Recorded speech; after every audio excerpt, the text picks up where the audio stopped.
Brilliance Audio presents The Other Daughter by Lisa Gardner, performed by Brittany Presley. Author's note. Fans of the death penalty in Texas will notice an immediate discrepancy in my novel, that a man is sent to the electric chair in 1977. In fact, Old Sparky was retired in 1964 after the execution of 361 men, and the death penalty was not carried out again until 1982, when Texas got lethal injection. Never let it be said that historical accuracy got in the way of a writer. For the record, the Huntsville Prison Museum does exist and is an excellent source of information on the colorful world of the Texas Department of Corrections. Bonnie and Clyde are among the most famous prisoners documented there, though I like to think that Russell Lee Holmes would be worthy of similar notoriety. The Captain Joe Bird Cemetery also exists in real life, and yes, the day I visited it, there was a freshly dug grave just waiting for the next recipient. I was told there was another execution planned that night. And the owl did hoot while I was there, and there was one hell of a thunderstorm. And I do so solemnly swear, I will never commit a crime in the state of Texas. Prologue. September 1977. Huntsville, Texas. At 6 a.m., the Huntsville Walls Unit went to full lockdown. Outside the red brick walls, protesters were already gathering for Texas's first execution in 13 years. Inhumane, picket signs read. Cruel and unusual.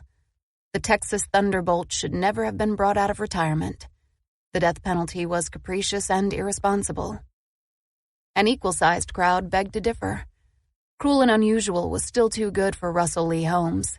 Send him to the chair. Let him fry. Execution candidate number 362 was worth bringing back the electric chair. In fact, they should bring back hanging. Inside the death house, where he'd been brought just the night before, Russell Lee Holmes settled his sparse frame more comfortably on the lone bunk in his cell and ignored them all. He had watery blue eyes, a thin face, and a hunched, lean frame. After 30 years of chewing tobacco and drinking soda, his teeth were crooked, stained, and half-rotted. He liked to pick them with his thumbnail. He definitely wasn't a pleasant man or a brilliant man. What he was quiet, and for the most part, indifferent. Sometimes it was difficult to remember just what his small, finely boned hands had done. In January, when Utah had ended the Supreme Court's moratorium on executions by throwing Gilmore in front of the firing squad, there hadn't been any doubt that Texas would re-enter the death business, and there hadn't been any doubt that Russell Lee Holmes would be the first man up to bat. Maybe that's because when the sentencing judge had asked him what he had to say about kidnapping, torturing, and murdering 6 small children, Russell Lee had said, "Well, sir, basically I can't wait to get me another." The warden arrived at Russell Lee's cell. He was a fat, barrel-chested man nicknamed Warden Cluck due to jowls that reddened and shook like a rooster's when he was angry or upset. Russell Lee knew from experience that it didn't take much to get Cluck upset. Now, however, the warden seemed kind, even benevolent, as he unrolled the warrant and cleared his throat so the other 4 men in the death house could hear. "Here's your sentence, Russell Lee. I'm going to read to you your sentence. You listening?" "They're going to fry my ass," he said casually. "Now, Russell Lee, we're all here to help you today, to get you through this with less fuss. Go to hell." Warden Cluck shook his head and got to reading. "It is the mandate of this court that you, Russell Lee Holmes, shall be executed for the following crimes." He ran down the list. 6 counts of murder in the first degree, kidnapping, rape, molestation, all-round sadistic badass deserving to die. Russell Lee nodded to each charge. Not a bad list for the kid his mama had simply called trash, as in filthy white trash, as in no better than your father, that piece of no good filthy white trash.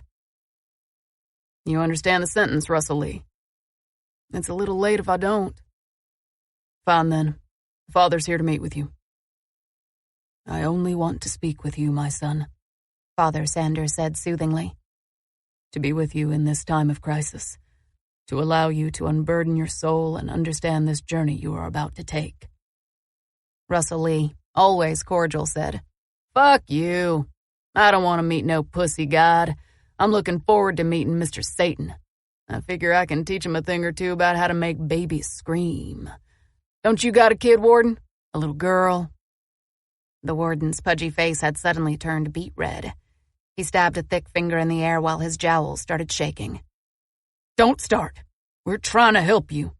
Help fry my ass? I'm no fool. You want me dead so you can sleep at night. But I think I'm gonna like being dead. Then I can go anywhere I want. Be like Casper. Maybe tonight I'll find your little girl." "We ain't gonna bury your body," the warden yelled. "We're gonna put it through the chip machine, you son of a bitch. We're gonna dice you into dust, then dump the dust into acid. Won't be no trace of your sorry ass left on the face of this earth by the time we're done with you. No fucking molecule." "Can't help myself," Russell Lee drawled. "I was born to be bad."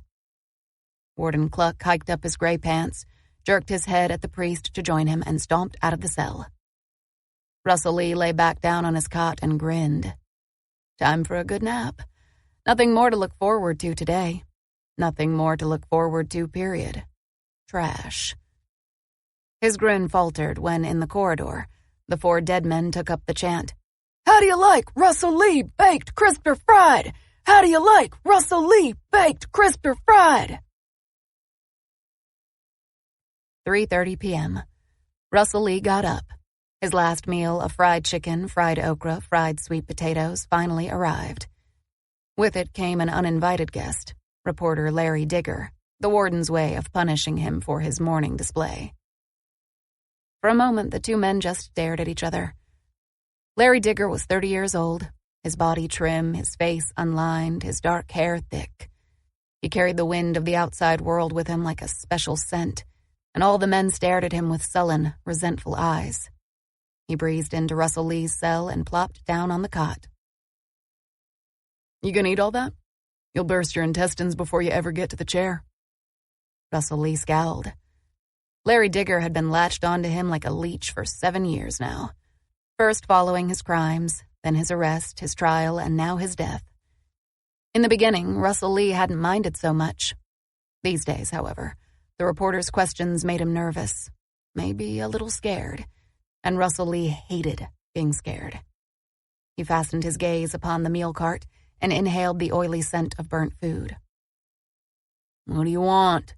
Russell Lee demanded, digging into the pile of fried chicken with his hands. Digger tipped back his fedora and adjusted his trench coat. "You seem calm enough. No hysterics, no pledges of innocence." "Nope." Russell Lee ripped off a bite of chicken, chewed noisily, swallowed. "I was told you'd sworn off the priest. I didn't think you'd take the Jesus route." "Nope." "No purging of sins for Russell Lee Holmes?" "Nope." "Come on, Russell Lee." Digger leaned forward and planted his elbows on his knees. "You know what I want to hear. It's your last day now. You know there won't be a pardon. This is it. Final chance to set the record straight. From your lips to the front page." Russell Lee finished the chicken, smacked his greasy lips, and moved on to the charcoaled okra. "You're gonna die alone, Russell Lee. Maybe that seems okay to you now, but the minute they strap you into old Sparky, it won't be the same. Give me their names. I can have your wife flown in here for you. And your baby. Give you some support. Give you family for your last day here on Earth." Russell Lee finished the okra and plunged 3 fingers into the middle of the chocolate cake. He collapsed a whole side, excavated it like a tunnel digger, and started sucking the frosting from his palm. "I'll even pay for it," Digger said, a last-ditch effort from a man who was paid jack shit, and they both knew it. "Come on. We know you're married. I've seen the tattoo and I've heard the rumors. Tell me who she is. Tell me about your kid. What does it matter to you? I'm just trying to help you. You gonna bring them here and call them freaks. That's what you're gonna do. So they exist, you admit it. Maybe they do, maybe they don't." Russell Lee flashed a mouthful of chocolate-coated teeth. I ain't telling. You're a stubborn fool, Russell Lee. They are going to fry you, and your wife will never have benefits, and your kid will get raised by some other junkyard dog who'll claim it as his own. Probably become a loser just like you. Oh, it's all taken care of, Digger. It is. Matter of fact, I got me more of a future than you do. That's what they call irony, ain't it? Irony. Good word. God damn it. Good word. Russell Lee turned back to his cake and shut up. Larry Digger finally left in a rage. Russell Lee tossed his leftover food, including most of the cake, onto the concrete floor. He was supposed to share his dessert with his fellow death row inmates. That was protocol. Russell Lee ground the cake into the cement floor with the heel of his right foot. Let them all share that. Let the motherfuckers share that. Abruptly, a loud crunch rang down the corridor, the noise growing, swelling, into a fierce, angry crescendo. It paused, dipped low, then soared high, going from a whine to a snarl. The executioner was warming up the chair, testing his equipment at 1,800 volts to 500 to 1,300 to 300. Suddenly, the moment was very real. How do you like Russell Lee? The corridor pulsed. Baked, crisped, or fried? How do you like Russell Lee? Baked, crisped, or fried? Russell Lee Holmes sat down quietly on the edge of the cot. He drew in his shoulders, thought of the nastiest things he could think of. Small, soft throats, big blue eyes, shrill little girl screams. I won't say a word, baby. I'll keep it to my grave. 'Cause once there was someone who at least pretended to love trash. Boston, Massachusetts. Josh Sanders trudged down the brightly lit halls. A first-year resident, he was going on hour 37 of a supposed 24-hour ER shift, and he functioned purely on autopilot. He wanted sleep. He must find an empty room. He must sleep. He came to the door of room 5. No lights were on. Dimly, he recalled that the boards listed 5 as unoccupied. Slow night in the ER. Josh entered the room and yanked back the curtain surrounding the bed, ready to collapse. A whimper. A hoarse, strangled wheeze. A moan. The freshman doctor caught himself and snapped on the overhead light. A fully clothed little girl lay magically sprawled on top of the bed, and she was clutching her throat as her eyes rolled back into her head and her whole body went limp. The death team was well trained. 3 guards snapped Russell Lee Holmes into leg irons and a belly chain. He informed the warden he could walk out on his own, and everyone fell into position. The guards flanked Russell Lee. Warden Cluck led. They marched down the 45-foot corridor, where the green door that had greeted 361 men now held Russell Lee's number. At 5, the barber had shaved his head, sculpting a perfectly bald crown for the electrode plate. Then there'd been one last shower before he donned the execution whites. White pants, white shirt, white belt, all made from cotton grown on the prison farms and cut, spun, and sewed by prison inmates. He was going to his death looking like a fucking painter and without a trace of the outside world upon him. The door swung open. Old Sparky beckoned. Rich, burnished wood, over 50 years old and gleaming. High back, solid arms and legs, wide leather straps. Looked almost like Grandma's favorite rocker, except for the face mask and electrodes. The executioner took over and everything happened in a blur.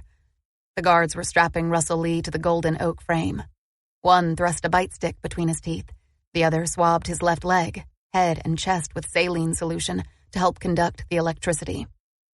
The executioner followed up with metal straps around his calves, metal straps around his wrists, 2 diodes on each side of his heart, and finally, a silver bowl on top of his shaved head. In less than 60 seconds, Russell Lee Holmes had been crowned king. The executioner taped up his eye sockets so there would be less mess when his eyeballs melted, and stuck cotton balls up his nose to limit the bleeding. 11:30 p.m. The death squad left the room, and Russell Lee's torture time began. He sat, strapped to his death chair, surrounded by blackness, and waited for the phone on the wall to ring. The phone connected directly with the governor's office. In the 3 viewing rooms across from him, others also waited. In room 1 were the witnesses, Larry Digger and 4 relatives of Russell Lee's victims who could afford to attend. Patricia Stokes had lost her 4-year-old daughter, Megan, to this monster's handiwork. Her husband was on duty at his new job, so she'd brought along her 14-year-old son instead. Brian's young face was immobile, but Patricia was sobbing quietly, her thin arms wrapped tightly around her tall, gaunt frame. In room 2, the executioner stood ready. This room contained the second phone connected directly with the governor's office.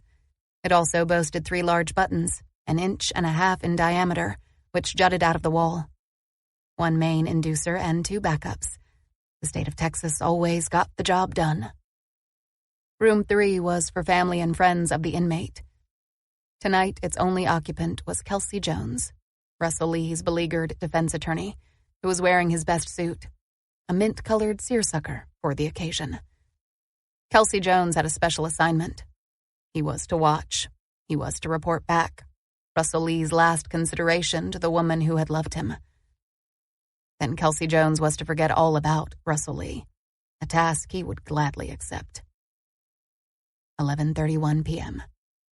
The countdown began, and the many subterfuges and manipulations that had started more than 5 years before finally came to a head. All rooms were quiet. All occupants were tense. The man who was responsible sat in the chair with tape over his eyeballs and ground his teeth into the bite stick. I am powerful. I am huge.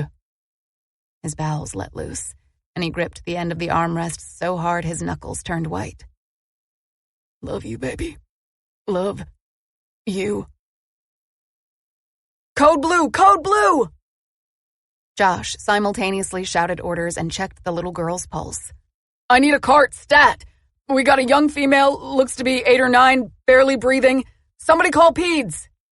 Dr. Chen rushed into the room. Where did she come from? Don't know.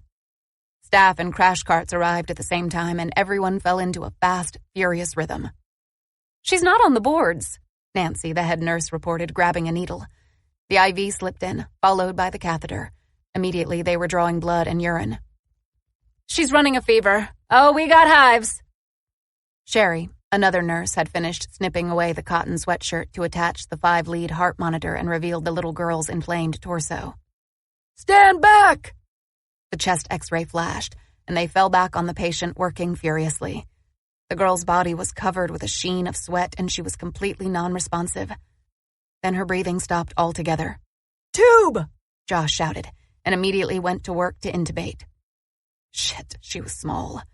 He was afraid he was hurting something as he bumbled his way around her tiny throat like a water buffalo. Then the tube found the opening and slithered down her windpipe.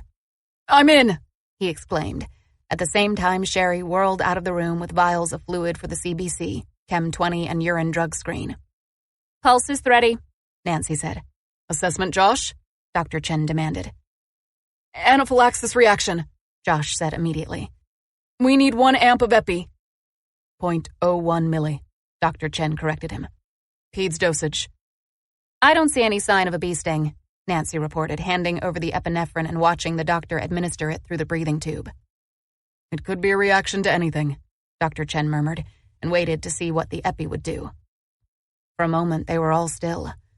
The little girl looked so unprotected, sprawled on the white hospital bed with 5 wires, an IV, and a bulky breathing tube sprouting from her small frame. Long blonde hair spilled onto the bed and smelled faintly of No More Tears baby shampoo.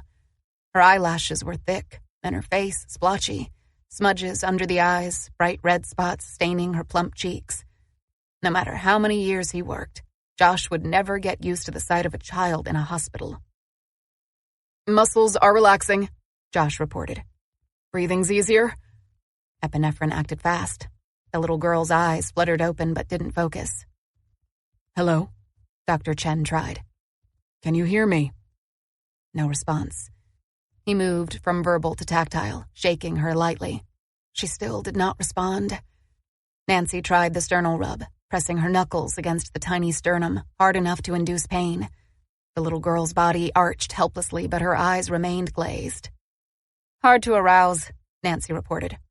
"The patient remains non-responsive." Now they were all frowning.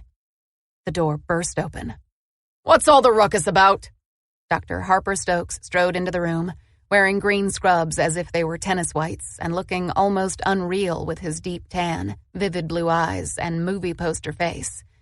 He had just joined City General Hospital as a hotshot cardiothoracic surgeon and had already taken to striding the halls like Jesus in search of lepers. Josh had heard he was very good, but also seemed to know it. You know what the difference between a cardiac surgeon and God is? God doesn't think he's a cardiac surgeon.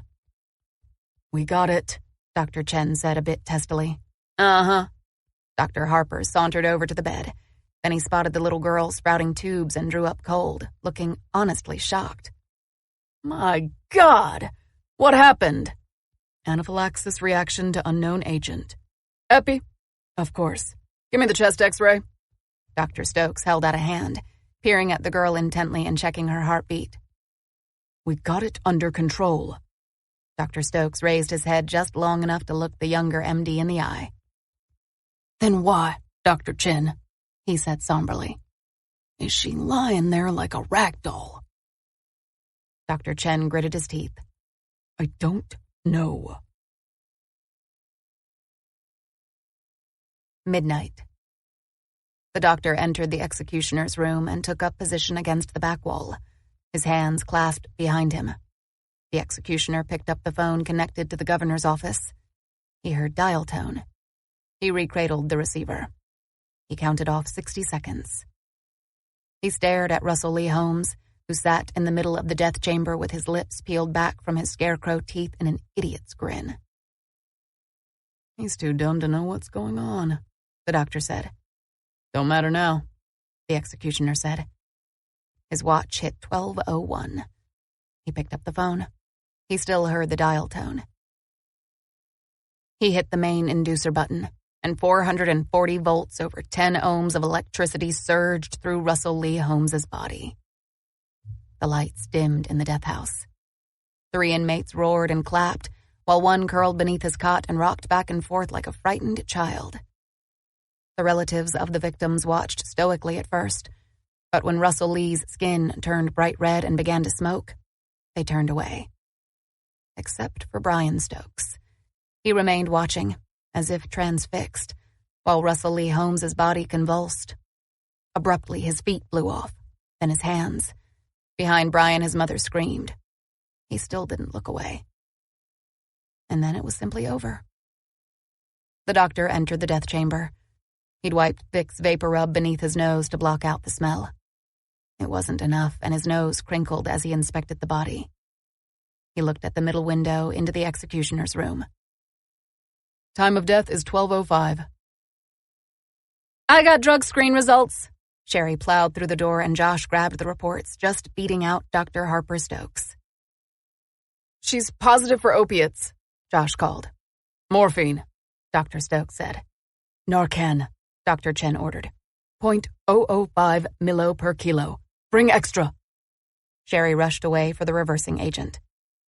"Could she be allergic to morphine?" Josh quizzed Dr. Chen. "Could that be what caused the anaphylaxis reaction?" "It happens." Sherry returned with the Narcan, and Dr. Chen quickly injected it. They removed the breathing tube and waited, a second dose already in hand. Narcan could be repeated every 2 to 3 minutes if necessary. Dr. Stokes checked the young girl's pulse again, then her heart. "Better," he announced. "Steadying. Oh, hang on. Here we go." The little girl was moving her head from side to side. Nancy drew a sheet over her and they all held their breath. The little girl blinked and her large eyes, a striking mix of blue and gray, focused. "Can you hear me, honey?"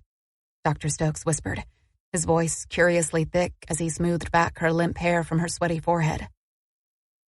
"Can you tell us your name?" She didn't answer.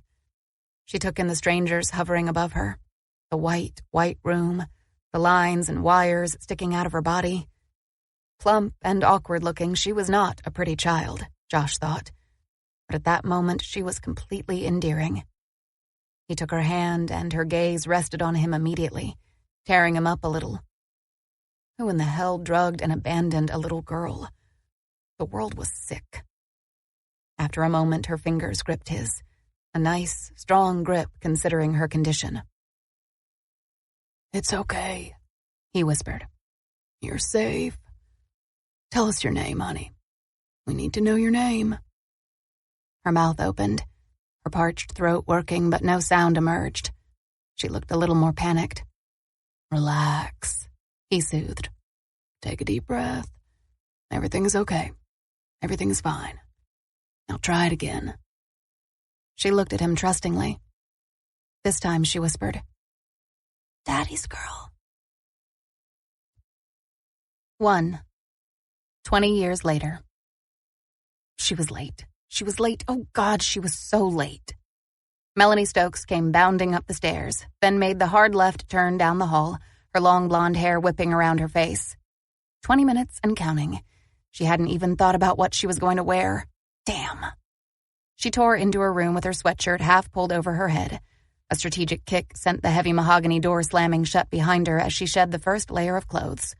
She towed off her tennis shoes and sent them sailing beneath the pine bureau that swallowed nearly a quarter of her bedroom. A lot of things came to rest beneath the battered dresser. One of these days she meant to clean it out, but not tonight. Melanie hastily shimmied out of her ripped-up jeans, tossed her t-shirt onto the sleigh bed, and hurried to the closet. The wide plank floorboards felt cool against her toes, making her do a little cha-cha-cha along the way. "Come on," she muttered, ripping back the silk curtain. 10 years of compulsive shopping crammed into one 5x5 space. How hard can it be to locate a cocktail dress? To judge by the mess, pretty hard. Melanie grimaced, then waded in fatalistically. Somewhere in there were a few decent dresses. At the age of 29, Melanie Stokes was petite, capable, and a born diplomat.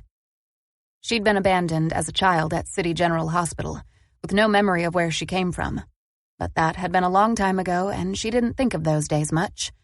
She had an adoptive father whom she respected, an adoptive mother whom she loved, an older brother whom she worshipped, and an indulgent godfather whom she adored. Until recently, she had considered her family to be very close. They were not just another rich family. They were a tight-knit family. She kept telling herself they would be like that again soon. Melanie had graduated from Wellesley 6 years earlier, with her family serving as an enthusiastic cheering section. She'd returned home right afterward to help her mother through one of her spells, and somehow it had seemed easiest for everyone if she stayed. Now she was a professional event organizer. Mostly she did charity functions, huge black tie affairs that made the social elite feel social and elite while simultaneously milking them for significant sums of money. Lots of details, lots of planning, lots of work. Melanie always pulled them off. Seamless, social columnists liked to rave about the events. Relaxed yet elegant, not to mention profitable. Then there were the nights like tonight. Tonight was the 7th annual Donate a Classic for Literacy reception, held right there in her parents' house, and apparently cursed. The caterer hadn't been able to get enough ice. The parking valets had called in sick. The Boston Globe had printed the wrong time, and Senator Kennedy was home with a stomach virus, taking with him half the press corps. 30 minutes ago, Melanie had gotten so frustrated, tears had stung her eyes, completely unlike her. But then she was agitated tonight for reasons that had nothing to do with the reception. She was agitated, and being Melanie, she was dealing with it by keeping busy. Melanie was very good at keeping busy, almost as good as her father. 15 minutes and counting. Damn. Melanie found her favorite gold-fringed flapper dress. Encouraged, she began digging for gold pumps. During the first few months of Melanie's adoption, the Stokeses had been so excited about their new daughter, they'd lavished her with every gift they could imagine. The second-floor master bedroom suite, complete with rose silk wall hangings and a gold-trimmed bathroom, where she needed a stool just to catch her reflection in the genuine Louis IV mirror, was hers. The closet was the size of a small apartment, and it had been filled with every dress, hat, and yes, gloves ever made by Laura Ashley. All that in addition to 2 parents, 1 brother, and 1 godfather, who were shadowing every move she made, handing her food before she could think to hunger, bringing her games before she could think to be bored, and offering her blankets before she could think to shiver. It had been a little weird. Melanie had gone along at first. She'd been eager to please, wanting to be happy as badly as they wanted to make her happy. It seemed to her that if people as golden and beautiful and rich as the Stokeses were willing to give her a home and have her as a daughter, she could darn well learn to be their daughter. So she dressed each morning in flounces of lace and patiently let her new mom cajole her straight hair into sausage curls. She listened gravely to her new father's dramatic stories of snatching cardiac patients from the clutches of death, and her godfather's tales of faraway places where men wore skirts and women grew hair in their armpits. She spent long afternoons sitting quietly with her new brother, memorizing his tight features and troubled eyes, while he swore to her again and again that he would be the perfect older brother for her. He would. Everything was perfect. Too perfect. Melanie stopped being able to sleep at night. Instead, she would find herself tiptoeing downstairs at 2 a.m. to stand in front of a painting of another golden little girl. 4-year-old Megan Stokes, who wore flounces of lace and sausage-curled hair. 4-year-old Megan Stokes, who'd been the Stokes' first daughter before some monster had kidnapped her and cut off her head. 4-year-old Megan Stokes, the real daughter the Stokeses had loved and adored long before Melanie arrived. Harper would come home from emergency surgeries and carry her back to bed. Brian grew adept at hearing the sound of her footsteps and would patiently lead her back to her bedroom. But still she'd come back down, obsessed by the painting of that gorgeous little girl, whom even a 9-year-old girl could realize she was meant to replace. Jamie O'Donnell finally intervened. Oh, for God's sake, he declared. Melanie was Melanie, a flesh-and-blood girl, not a porcelain doll to be used for dress-up games. Let her pick her own clothes and her own room and her own style before the therapy bills grew out of control. That piece of advice probably saved them all. Melanie left the master bedroom suite for a sunny third-story bedroom across from Brian's room.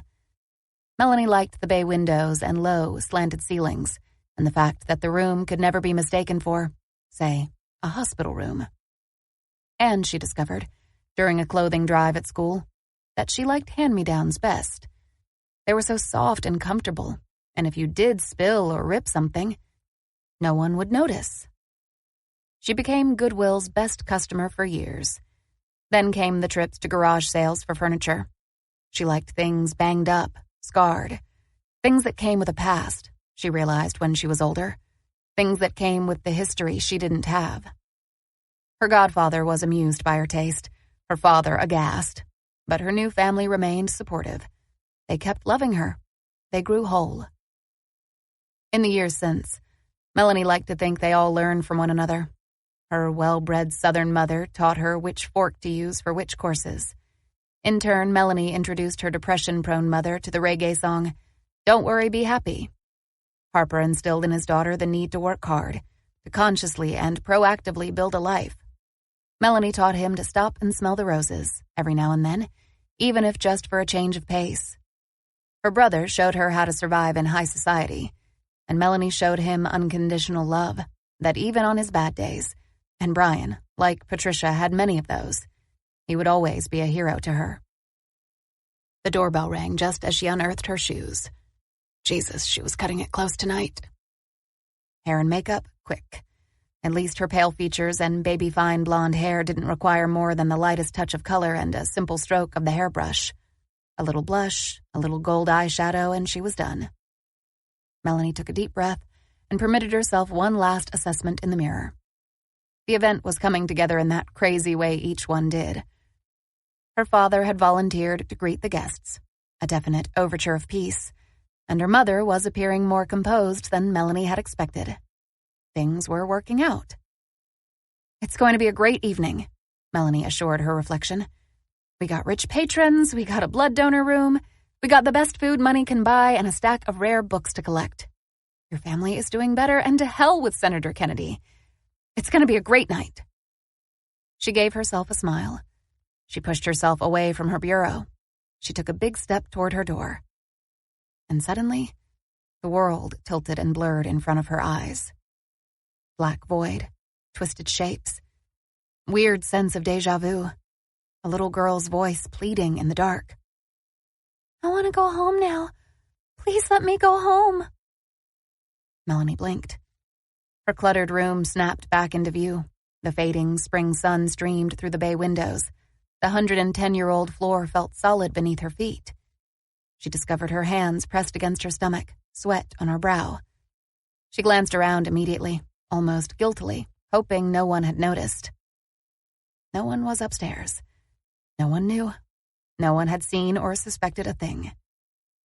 Melanie quickly descended the stairs where the sounds of gathering people and clinking champagne glasses beckoned gaily. 4 spells in 3 weeks. Always the black void. Always the same little girl's voice. Stress, she thought, and walked more briskly. Delusions, neuroses, anything but memory. After all this time, what would be the point? The Boeing 747 touched down badly, bumping and skipping on the runway. Larry Digger was in a foul mood to begin with, and the botched landing did nothing to improve it. Digger hated flying. He didn't trust planes or pilots or the computers that were installed to imitate pilots. Trust nothing. That was Larry Digger's favorite motto. People are stupid was his second favorite. Gimme a drink was probably his third, but he wasn't about to say it then. Time hadn't been kind to Larry Digger. His trim face had turned soft at pretty much the same rate his promising investigative reporter's career had turned sour. Somewhere along the way, his mouth adopted the perpetually dour look of a hound dog, while his cheeks developed jowls and his chin got too fleshy. He looked 10 years older than his real age. He felt about another 10 years older than that. At least he had until the phone had rung 3 weeks earlier. Within days, he'd hawked his stereo equipment for a first-rate tape recorder, then sold his car for a plane ticket and traveling cash. This was it for Larry Digger. 25 years after he'd started the search for the Holy Grail, he was in Boston, and it was boom or bust. He hailed a cab. It had taken him a week to track down the address in his fist. Now he handed the piece of paper to the tired-looking driver who was paying more attention to the Red Sox game on the radio than to the other cars on the road. Digger was traveling light, just clean underwear, a couple of white shirts, the tape recorder, and a copy of his own book, published 15 years before. He'd started writing it soon after Russell Lee Holmes' execution, when most nights he woke up with the scent of burning flesh polluting his nostrils. The other guys had gotten a break that night. Blowing an inmate apart had given the anti-death penalty liberals all the ammunition they'd needed. Texas had gotten to hastily retire Old Sparky, not entering the execution business again until 1982, when the state got lethal injection. It hadn't helped Digger, though. He'd thought Russell Lee would be the big story for him, finally break him out of Pisswater, USA, and move him to national news. They'd kept him in Huntsville, covering the retirement of Old Sparky, covering the debate.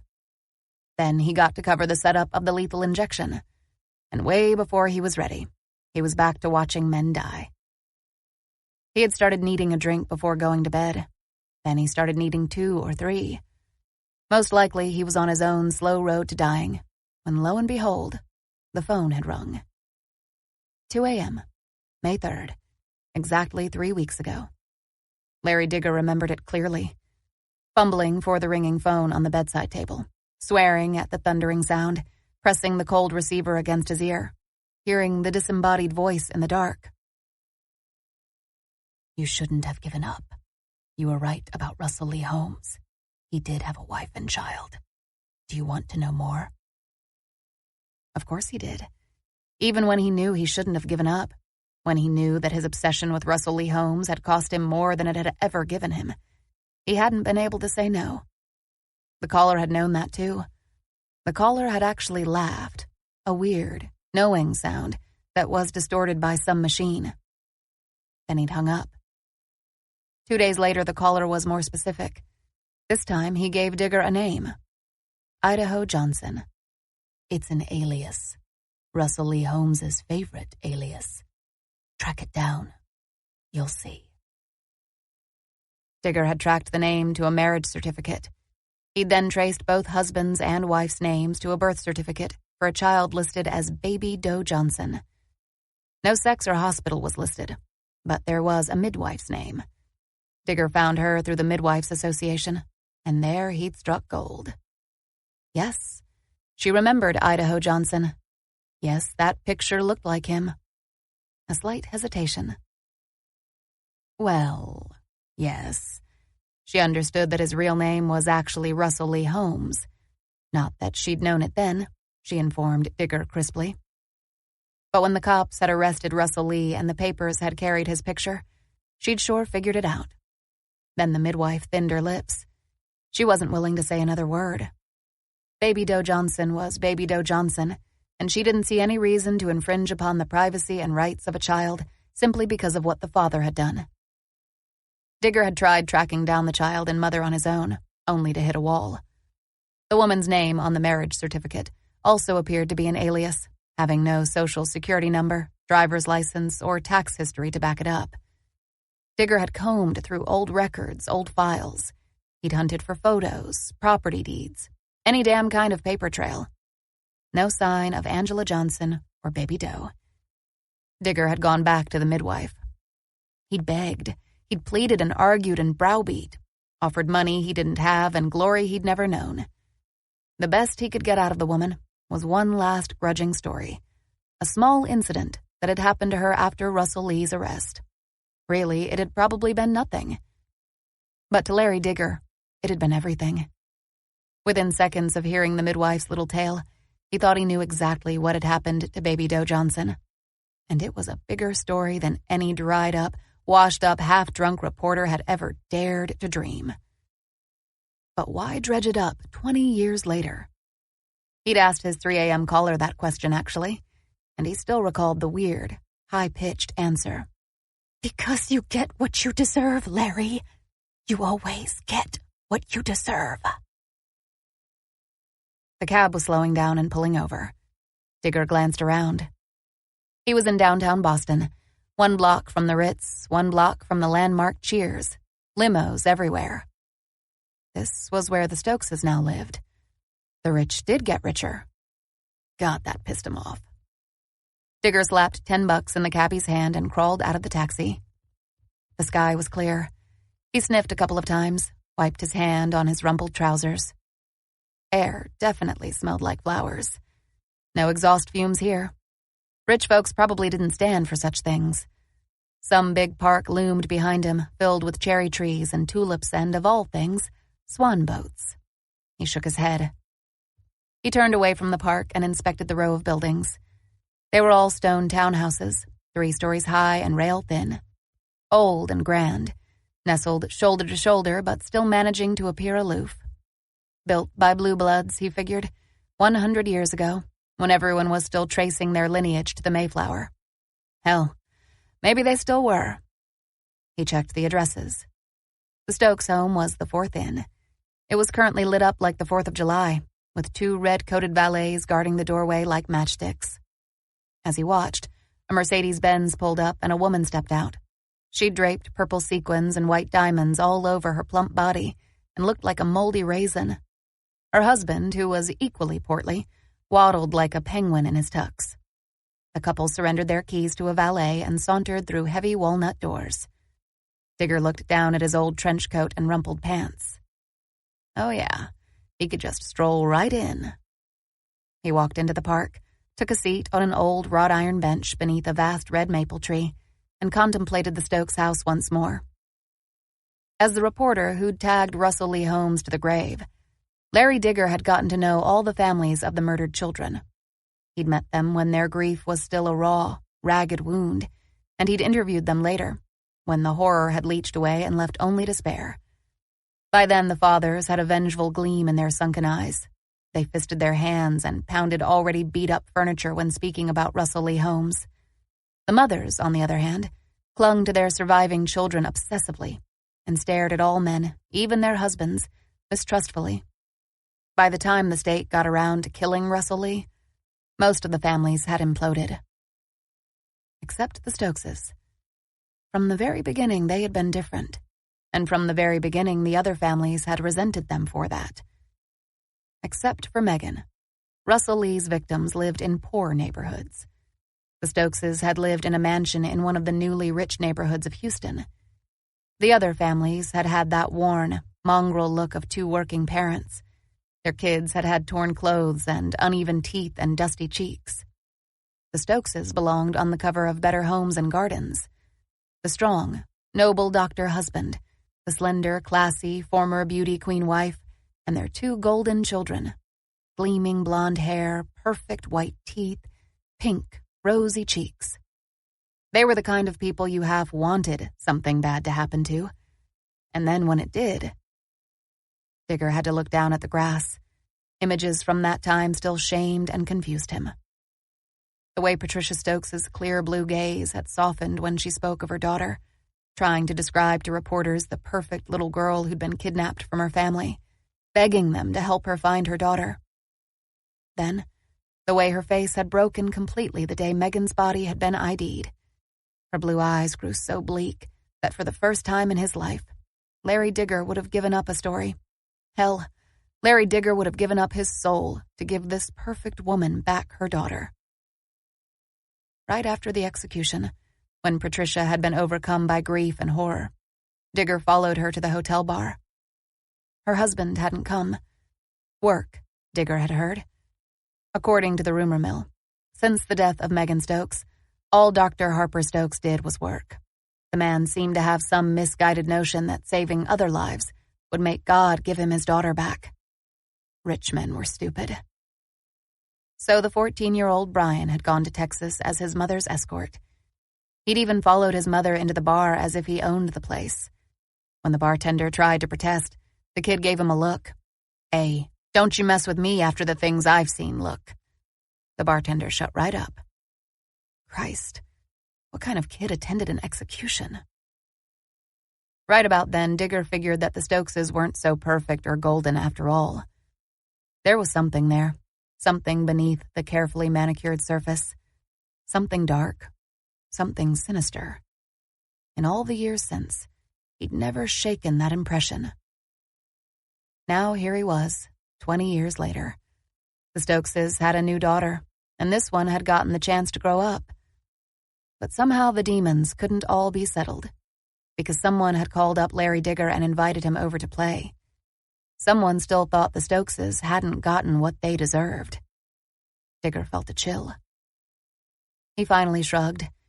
He spared one last thought for the other daughter, wondering what she was like, if she'd found any happiness there on Beacon Street. He decided he didn't care. This was his shot, and he was going to take it.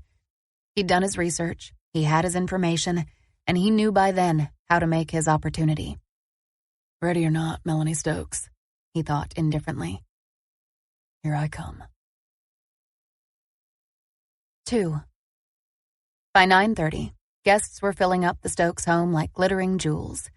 White tuxedoed waiters cut clean lines through the expensively dressed crowd, offering silver trays heavy with champagne flutes or sizzling garlic shrimp or wild boar with blueberry demi-glaze.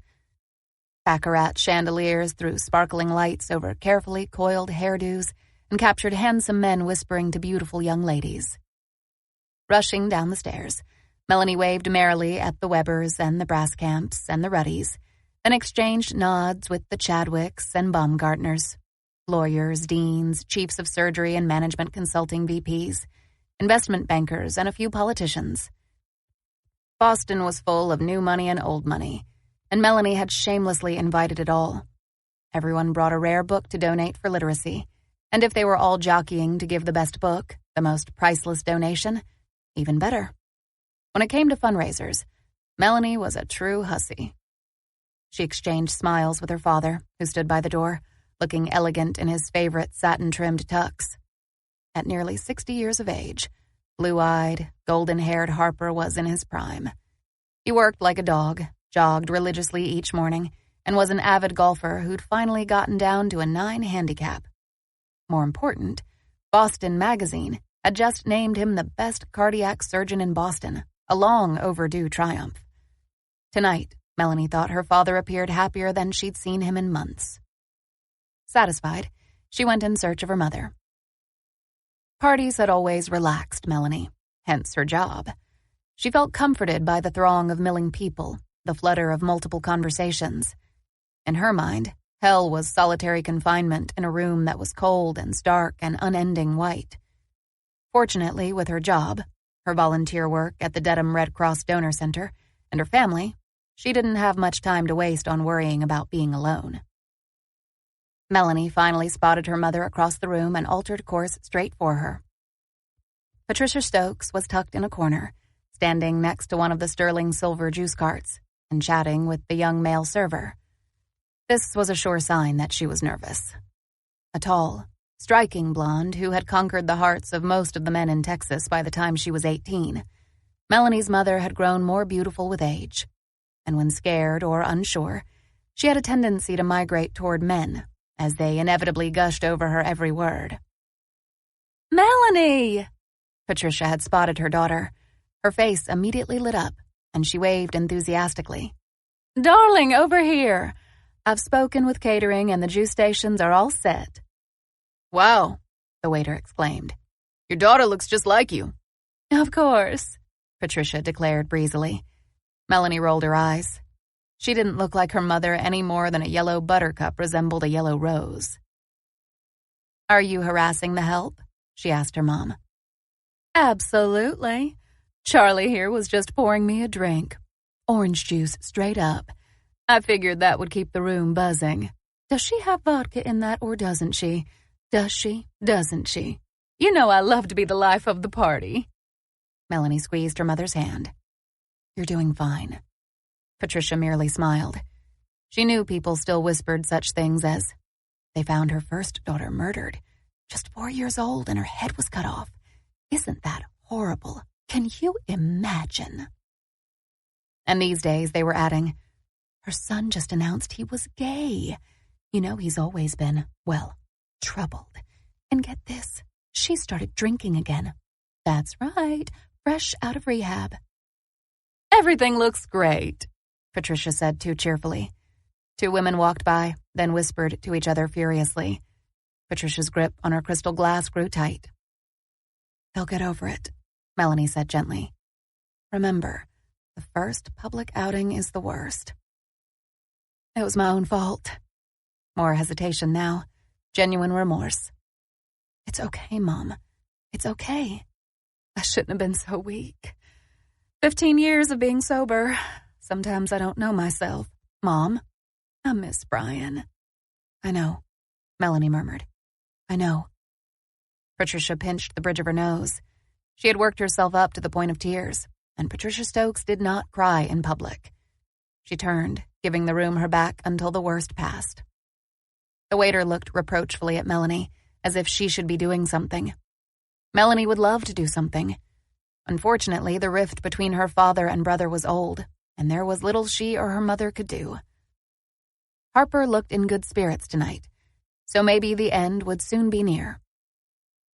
I'm better now," Patricia was saying. She had pulled herself together, adopting that firm smile she'd learned in some finishing school umpteen years earlier.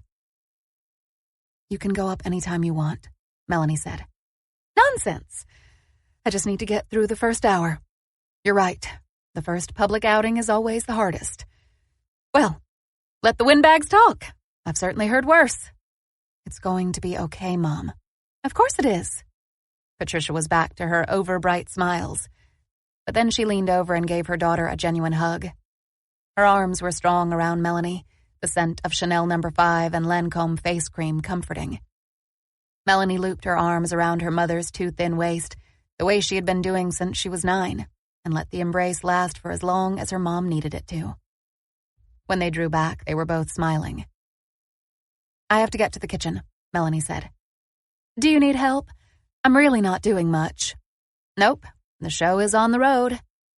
She was already stepping away, but then her mom caught her hand. She looked intent. "William coming?" Melanie shrugged. "He is Dad's favorite anesthesiologist." "Nervous?" "Never. What's one ex-fiancé among 300 people?"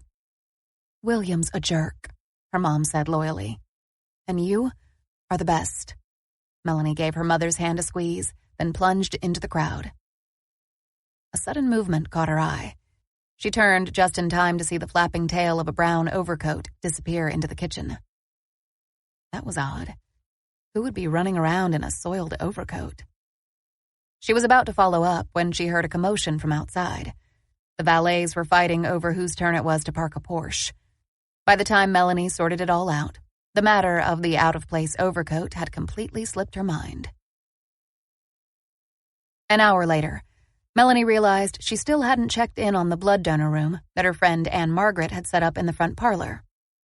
"I'm so sorry," she apologized immediately, bursting into the wood-paneled room that now boasted 4 blood donor stretchers instead of the usual leather sofas. "I wanted to see if you needed anything, but it's been so crazy." "Completely understandable," Anne Margaret drawled as she finished rubbing iodine on the exposed skin of a man's arm and in the next heartbeat slid in the needle. "As you can see, life here is just fine." "Hey, gorgeous," the man said. "Oh, I've been wondering where you've been hiding." Melanie burst into a smile. "Uncle Jamie, here you are. I should have known my godfather would fly all the way from Europe just to hole up with a beautiful woman." "Can't help myself," Jamie informed her. "It's the gift of being Irish." Melanie shook her head. She'd heard it all before, but didn't mind hearing it again. A longtime friend of her parents from their days in Texas, Jamie O'Donnell was one of her most favorite people in the world. He jetted all over the globe tracking down rare items for his import-export company, then blazed into town twice a year to spoil her rotten with imported chocolates, exotic toys, and larger-than-life stories. Now he was sprawled on the raised donor bed, looking just off the docks, even in a $3,000 tuxedo. It was probably the single diamond winking in his left ear, or the mischievous look on his face. "They take your blood, Uncle Jamie. Somehow I figured with the life you've led—" "Ah, I'm a saint, lass. A pure angelic sort, I swear it." "Hardly," Anne Margaret murmured and snapped a rubber band around an empty donor bag. Melanie looked back and forth between her godfather and her best friend. Maybe it was just her, but she would swear there was a light blush on Anne Margaret's face, a reluctance to meet Jamie's direct gaze. Very interesting. Melanie climbed onto the stretcher next to Jamie's and offered up her arm to donate while she and her godfather caught up. Jamie didn't waste any time. "Brian really thinks he's gay." "I don't think he merely thinks it," Jamie sighed. "And your dad, being the open-minded fellow that he is, tossed him out on his arse." Melanie grimaced. Brian didn't exactly help matters with his method of announcement. I mean, 1 minute Harper is serving duck à l'orange to the hospital's head of surgery, the next his own son is bolting up, yelling he's tired of the goddamn lies and he's a goddamn homosexual, and Harper had better goddamn deal with it. I don't think I've ever seen Dad hold a duck leg in midair for so long. If the whole thing hadn't been really happening, I think it might have been funny. "Brian always lets things build too much," Anne Margaret stated knowingly, having followed the family saga for the past 10 years. "Wasn't he seeing a therapist?" He stopped. I believe his lover is the therapist's brother or something like that. "You're kidding." Both Anne Margaret and Jamie managed to be aghast. "Well, at least tell me your brother is doing okay," Jamie said to Melanie. But Melanie couldn't. "I don't know. Brian isn't speaking to me." "No," Jamie shook his head. "Stupid young fool. He and Harper have always gone head to head. They're both too damn thick, that's the problem. But the boy's crazy about you. I used to tease your parents that he mistook you for a puppy, the way he'd run around feeding you toys and feeding you chocolate. He's got no good reason to be taking out this newest tiff on you." Jamie paused, then asked carefully. "He doesn't have any reason to be mad at you, right, lass? I can't see you caring about his sexual orientation or whatever the hell they're calling it these days." "I don't," Melanie said. "Neither does Mom, but I don't know. Brian's always been moody. He has his spells, kind of like Mom, his blue periods, even his angry periods. When I heard him shout that he was a homosexual, some part of my brain clicked. I thought, oh, well, that's why, and now we know, and it's all out in the open, so everything will get better. But it didn't get better. Something went off in him. I mean, went off, and suddenly it's like he hates us. All of us. I don't know why. Her godfather looked troubled. You try talking to him. I left 6 messages, then went over in person. He wouldn't answer the door. That kid just tries your patience. He probably needs more time. Jamie didn't look convinced. He should need time to know to treat his mum and sister with respect. Well, what's done is done. Has Harper said anything more about it? You know this isn't the kind of stuff he talks about. Harper needs to pull his head out of his arse, Jamie declared, one of his favorite opinions about Harper. He said it without vehemence, though. The 2 men went back too far to be hot-headed about their differences now. Dad's just conservative, Melanie said. I imagine not too many of his aging Republican cronies have ever had to deal with sons announcing that they're gay. Your son is still your son. Anne Margaret placed 2 fingers over the gauze pad covering the needle on his arm. So says the man who doesn't have one. Jamie actually flushed. Just mind your own business, you nosy little. Anne Margaret yanked the needle out of his vein. He made a silent O with his lips. Then, every inch a chastised schoolboy, obediently lifted his arm above his head and held it there. You're doing great, Anne Margaret declared merrily, and Jamie gave Melanie a long-suffering look that declared he knew he'd met his match, but he still didn't want to hear about it. Anne Margaret moved on to Melanie next, removing the needle, applying a Band-Aid. I think Harper is going to give soon, Melanie confided, when both she and her godfather were allowed to sit up. She moved to Jamie's stretcher where they sat side by side. You think? I found him crying, she said quietly. Late last week, on the sofa downstairs, when he thought no one was around. Jamie glanced down at the floor, completely subdued. After a moment, Melanie looked at him curiously. What do you want from him, Jamie? Dad was raised in the 50s, when men were men, women were women, and gays were freaks. I'm not saying that's right, but it's hard to undo a lifetime of thinking. You always were a good diplomat, Mel. It's not world politics, Jamie. It's family. They both drifted into silence, and after a while their gazes turned to the glittering crowd. Melanie picked out her father. He now stood in the left corner of the living room, sharing a laugh with his rival at Mass General. William had arrived and waited at her father's heels. Like Harper, William Sheffield, M.D., prided himself on his perfect appearance. Tonight, though, he looked tired, worn around the edges. Maybe trying to keep up with 3 women was finally taking its toll on him. Melanie quickly pushed that thought away. Not her business anymore, not her problem. She looked for her mother and found her at nearly the opposite corner of the room from her husband. Melanie's parents rarely kept each other company at parties, and not at all these days, with the situation with Brian causing a rift between them. They were never the type to argue in public, however. They never even disagreed in front of their children.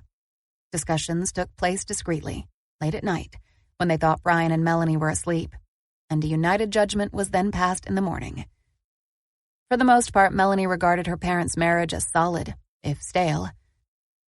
Even now, she didn't worry about them. After all, they'd weathered far worse crises. Presently, Patricia set down her orange juice glass and started moving. She passed right by where Harper was standing. Melanie thought her mother would simply keep going, but her father reached out and stopped her with a touch of his hand to her bare elbow. It was hard to say who was the most surprised by the unexpected contact, Patricia or Melanie. Harper's mood was definitely softening. For whatever he said to his wife, it made her smile. He murmured something more, his blue eyes sparkling, and she actually laughed, looking startled, looking pleased. She turned toward him fully. His long surgeon's fingers skimmed her collarbone before coming to rest on her slender waist, and she leaned toward her husband in a way Melanie hadn't seen in a long, long time. Jamie shifted beside Melanie, and she realized he was watching her parents as well, his expression hard to read. "It's going to be all right," Melanie murmured with renewed confidence. "See? The worst is over." "Your mum looks great," Jamie said softly, and behind them, Anne Margaret bound their pints of blood more briskly. "She's attending her AA meetings diligently. She's a tough one, you know." Melanie glanced at her watch, then hopped down from the stretcher. "You in town a bit?" "Couple of weeks, love." Tea at the Ritz? Wouldn't miss it for the world. It's a date. Take good care of him, Anne Margaret. I'll catch you both a little later. Melanie had no sooner turned down the back hall to the kitchen than she bumped into another guest. She glanced up to apologize and found herself looking at a short, balding man in rumpled street clothes. She'd seen his overcoat earlier, she realized, heading down the hall, disappearing around the corner. "Who are you?" she asked sharply. The man grinned, but it wasn't friendly. "Larry Digger, ma'am. Dallas Daily." Don't turn away from me, Miss Stokes. I spent all night long waiting to catch you alone. God damn, you are one busy lady." "You don't belong here, sir. This is a private function, and if you don't leave right now, I'm calling security." "I wouldn't do that if I were you." "Well, you aren't me," she said firmly. She opened her mouth to summon help. Suddenly, the man's hand snapped around her wrist, and he stared at her with an intensity that was startling. Melanie couldn't breathe. Something was stirring in the back of her mind, ripples in the void. Not now, not now. "I know about your father," the man whispered intently. "Harper Stokes?" "Nah, Miss Stokes. I know about your real father. Your birth father." "What?" He smiled, a smile of supreme satisfaction. "Follow me, Miss Stokes," he said calmly. "I'm going to tell you a story. A little story about Texas and a serial killer named Russell Lee Holmes." 3. Larry Digger tugged Melanie into the foyer. The duvets, about to depart, gave them a curious look, and Melanie's lips formed an automatic smile. She was still turning the reporter's words around in her head. "I know about your real father, your birth father." Digger twisted them away from the guests and headed down the back hall. 2 servers burst through the swinging doors at the end. "Jesus Christ, this place is overrun. How many rich people do you know?" "Do you want money? Is that what this is about?" Digger jerked her toward the back patio, but it was also filled with guests who gave them startled glances. "Fuck this." He gave up on the house altogether and pulled her across the street to the public garden. The night was warm and humid, the air fragrant with cherry blossoms and hyacinths, the gas lamps soft. May was a gorgeous month in Boston, and people took advantage of it. Melanie could see young couples nuzzling beneath maple trees, older couples herding their children, other people walking dogs. The park was active and well lit, so Melanie wasn't afraid. Mostly she was confused. A dull throbbing had taken root behind her left eye, and she was thinking, Russell Lee Holmes, Russell Lee Holmes. Why did that name sound so familiar? Larry Digger stopped beneath a tree, shoved his pudgy hands in his trench coat pockets, and squared off against her. "Russell Lee Holmes murdered 7 children. They ever tell you that?" "What?" "Yep, that's what he did. Mean son of a bitch. Liked his children young and with curly blonde hair. Kidnapped poor children mostly. White trash like himself. Took them to dump yards and messed them up like you wouldn't believe. I have photos." "What?" "Come on," Digger said impatiently. "Stop playing stupid. Russell Lee Holmes. Killed your parents' first daughter. Raped her and cut off her head. What was her name again?" Oh, God. That's where she knew the name. Brian must have told her, or Jamie. Certainly her parents never spoke of that name. Megan, Melanie whispered. "Yeah, Megan, that's it. She was the worst one, all right. 4 years old, cute as a button. Your parents doled out $100,000 for ransom, and all they got to bury was a headless corpse. Enough to drive a mother to drink." "Shut up!" Melanie had heard enough. "What the hell do you want, Mr. Digger? Because if you think I'm going to just stand here and listen to you take pot shots at my family, you got another think coming." "I want you." Digger moved in close.